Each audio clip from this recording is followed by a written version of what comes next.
We now know that Democrats cannot count on New York's supposedly Democratic Governor Andrew Cuomo as an ally, and every Democratic primary voter in the entire country should know that, too. We already knew that in the run-up to the election, Andrew Cuomo, whose aspirations for national office are well known, did essentially nothing to aid the Democratic Party in its quest to take back the state Senate from Republicans. We know that while his putative reason for not endorsing Democrats in contested races with Republican incumbents was that he did not want to wound those Republicans who'd voted for the successful marriage equality legislation, that explanation does not address, for example, his refusal to endorse the Democratic candidate in one race where the incumbent Republican had been defeated in the primary by a Tea Party challenger.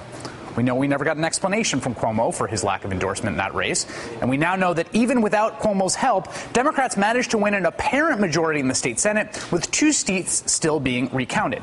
But just as it looked like Democrats would win back the Senate majority, Brooklyn Democrat Simcha Felder, elected as a Democrat with the D next to his name, announced just a few days after he ran and won as a Democrat that he would caucus with the Republicans, putting the Republicans then just 1 seat away from a majority, pending the outcome of those 2 unresolved races. Despite the fact that he's the leader of the Democratic Party in the state and wishes someday to be the Democratic nominee for president, Cuomo has refused to intervene with Felder, saying he won't insert himself into the controversy.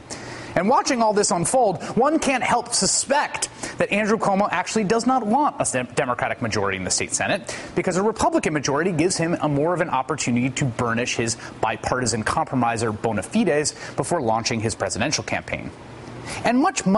more insidiously, we suspect he doesn't want a Democratic majority because said majority stands ready to pass a whole raft of incredibly important, groundbreaking progressive legislation, including public financing for elections, marijuana decriminalization, and a minimum wage hike, among others. The governor says he favors all those policies, but in this case, he sure is not acting like it.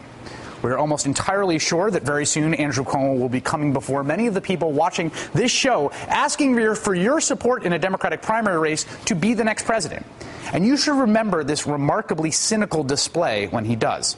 Governor Cuomo's office did not respond to our requests for comment on some of the specifics we just discussed, but we invite the governor to come on the program anytime.